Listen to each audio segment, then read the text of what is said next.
মাত্র এক সিদ্ধান্তেই পশ্চিমবঙ্গের নির্বাচন উল্টে গেছে। ভোটের আগেই তালিকা থেকে বাদ পড়েছে 91 লাখ ভোটার। আর এই বাদ পড়া ভোটারের সংখ্যাই বদলে দিয়েছে অন্তত 105টি আসনের ফলাফল।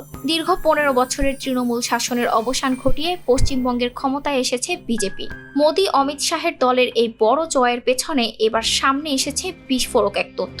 বিধানসভা নির্বাচনের আগে বিশেষ ভোটার তালিকা পুনর্বিবেচনা বা SIR কার্যক্রম চালায় কেন্দ্রীয় সরকার।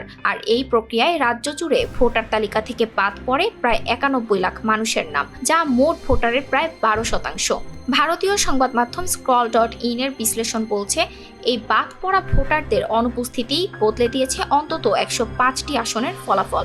এর মধ্যে 86টি আসন এমন যেখানে আগে কখনো জেতেনি বিজেপি।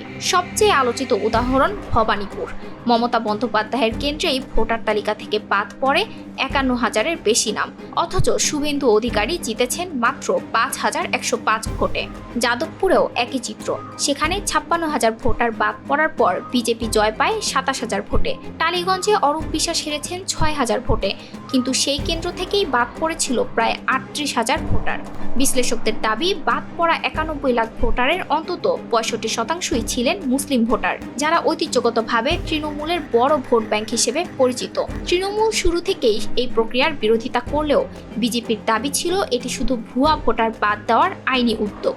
তবে এখনও 27 লাখ বাদ পড়া ভোটারের মামলা বিচারাধীন থাকায় পুরো নির্বাচন নিয়েই নতুন বিতর্ক তৈরি হয়েছে পশ্চিমবঙ্গে। তাহলে কি ভোটের আগেই ঠিক হয়ে গিয়েছিল পশ্চিমবঙ্গের ফলাফল? বিতর্ক এখন সেখানেই। ETS Bangla desk report.